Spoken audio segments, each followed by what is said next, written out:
Bien, Ingrid Falaise, bonjour. Merci beaucoup d'avoir accepté notre invitation pour une entrevue aujourd'hui. Vous êtes l'autrice du Monstre, qui est un livre basé sur votre histoire personnelle. Ça a été porté au petit écran par la suite. Pour ceux qui vous connaîtraient peut-être moins, pourriez-vous nous raconter un peu votre histoire?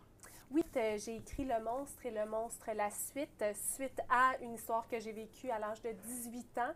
Hein, il n'y a pas d'âge pour vivre la violence conjugale. Donc, à 18 ans, je suis tombée éperdument en amour avec un homme qui était un petit peu plus âgé que moi. Lui aussi, une histoire tout à fait passionnelle. C'était un étudiant étranger qui venait étudier ici au Québec. Et petit à petit, la violence conjugale, le contrôle coercitif, la domination, le rapport de pouvoir s'est installé. J'ai été avec lui pendant au-dessus de 3 ans, ce qui semble peu, mais c'est énorme lorsqu'on vit de la violence conjugale. Alors, j'ai tout écrit dans mes récits. Ce qui est particulier, c'est que je suis allée vivre en Afrique, le continent d'où il venait, et ça m'a tout pris pour être capable de revenir au Québec également. Donc, il y a cet aspect-là où l'isolement est encore plus grand et plus fort, en fait. Une question que plusieurs personnes se posent, puis je sais que c'est une question que vous n'aimez pas, mais je pense qu'on doit se la poser. Qu'est-ce qui fait que les victimes restent avec leur agresseur? Oui, bien moi, j'aimerais ça tourner ça de bord comme question, en fait. Ouais. C'est pourquoi vous nous faites ça? Pourquoi est-ce que vous nous agressez? Pourquoi est-ce que vous nous tuez? Pourquoi est-ce que vous continuez à nous violenter? Hein? Retourner ça de bord, c'est comme ça qu'il faudrait penser. En fait, c'est que la violence conjugale, c'est tout un cycle. Ce que je trouve fascinant, c'est que qu'ils soient chinois, russes, japonais, qui viennent de Montréal ou qui viennent de Tombouctou, ils ont tous la même façon de fonctionner, ils ont tous le même modus operandi. Et pour répondre à cette question-là, il faut comprendre tout le cycle qui s'est installé, tous les patterns qui se sont installés. Ça commence, comme je le disais un petit peu plus tôt, par la séduction. Donc, on tombe dans leur filet, tranquillement, ils nous séduisent, on tombe en amour, ce qui est normal, mais on ne tombe pas en amour avec un homme qui est sain, qui est juste. On tombe en amour avec un M, et c'est là où est le problème, parce que il va utiliser, suite à ça, de la manipulation. Donc, il va rabaisser l'estime de nous, puis nous isoler pour prendre le contrôle. Et c'est ça de la violence conjugale, c'est un contrôle coercitif. Donc, ils nous isolent, ils nous manipulent, ils prennent le contrôle, et petit à petit, la violence verbale qui rentre en ligne de compte, ils cassent des objets, on a peur. Donc, tout ça, c'est la peur, en fait, qui s'est installée. Et la manipulation, l'isolement fait en sorte qu'on n'a plus personne autour de nous. On est isolé de notre famille, de nos amis, de nos proches. Alors, on n'a plus personne vers qui se retourner ou vers qui comparer nos souffrances avec la réalité. On a juste lui. Tout tourne autour de lui. Ça devient son char, ses finances, sa façon de penser. Ça devient sa façon de fonctionner. Donc, nous, on perd notre identité. On perd nos points de repère, en fait. Donc, quand on arrive pour partir, bien là, le degré de dangerosité augmente de façon fulgurante parce qu'il veut nous tuer à ce moment-là, ou il peut nous tuer, ou il y a déjà installé qui est capable de nous violenter ou de nous tuer parce qu'on l'a vu utiliser de la violence physique, de la violence envers les objets. On a peur pour nos enfants, on veut protéger nos enfants. Donc, la fuite, elle est très, très, très difficile. Puis quand on arrive pour partir, bien, il nous manipule aussi pour qu'on reste. Puis bien évidemment, on espère qu'il va redevenir comme il était avant parce qu'on veut le croire. C'est pour ça qu'en moyenne, on quitte 6 fois avant de quitter pour de bon parce qu'on est ambivalente, puis on veut y croire. Puis bien évidemment qu'on veut laisser une autre chance, comme dans toute relation, mais il ne changera pas. Puis il va finir par redevenir comme avant, ça ne sera pas long, tu sais. Puis là, on est encore plus honteuse avec notre secret parce qu'on est retourné. Donc, c'est une question qui est très, très difficile. Pourquoi on reste? Parce que quitter, c'est dangereux. C'est pour ça qu'il faut de l'aide, puis il faut un entourage, il faut un filet de sécurité.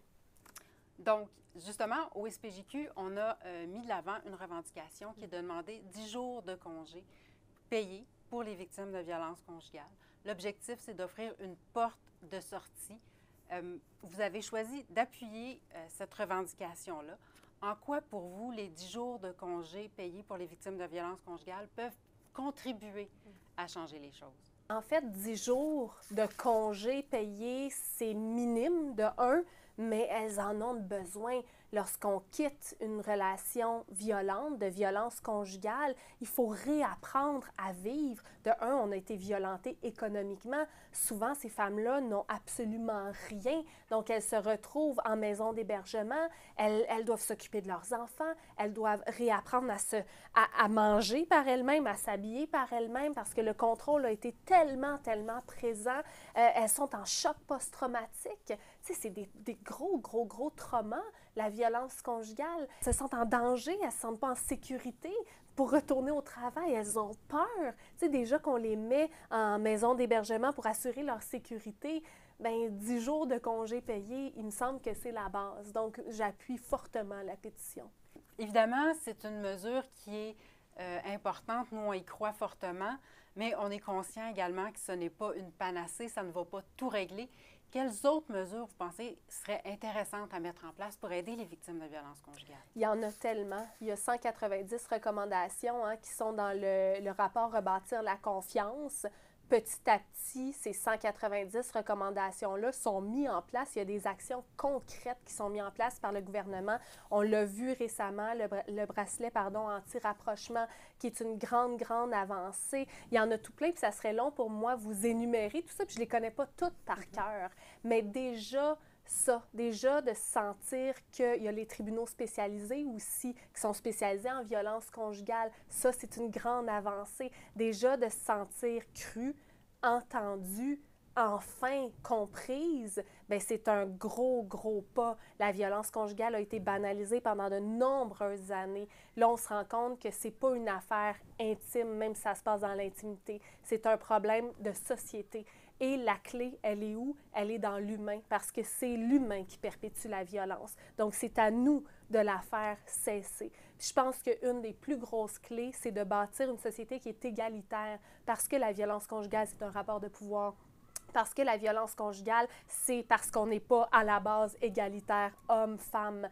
Donc, si on éduque nos enfants, si on investit dans l'éducation, dans la prévention, déjà là, on va créer des humains parce qu'on aide à la création de la population de demain, hein, si on se concentre sur nos enfants, puis qu'on les fait grandir dans une société égalitaire, on va changer beaucoup, beaucoup de choses. Donc, je pense que commencer à la base, et oui, bien évidemment, mettre en sécurité les femmes. Puis je pense que une des choses que je souhaiterais, là, c'est que le contrôle coercitif soit reconnu. On n'est pas rendu là encore, mais dans certains pays comme la Grande-Bretagne, le contrôle coercitif est reconnu.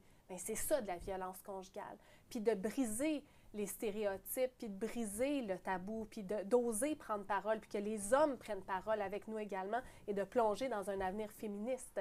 Ça, je pense que ce sont des clés pour aller vers un monde meilleur, en fait. J'y crois.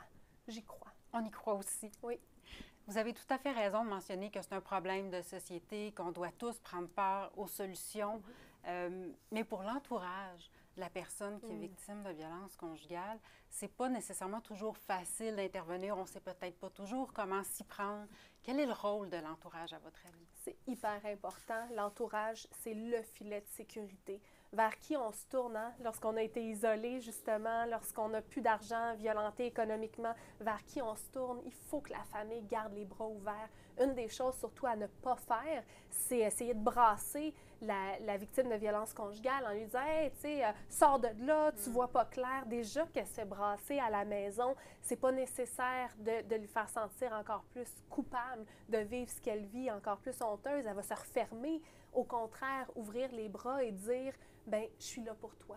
Quoi qu'il arrive, je suis là pour toi. Ma maison est ouverte pour toi. Comment ça va? » Poser la question « Comment ça va? » Je suis là pour t'écouter sans jugement.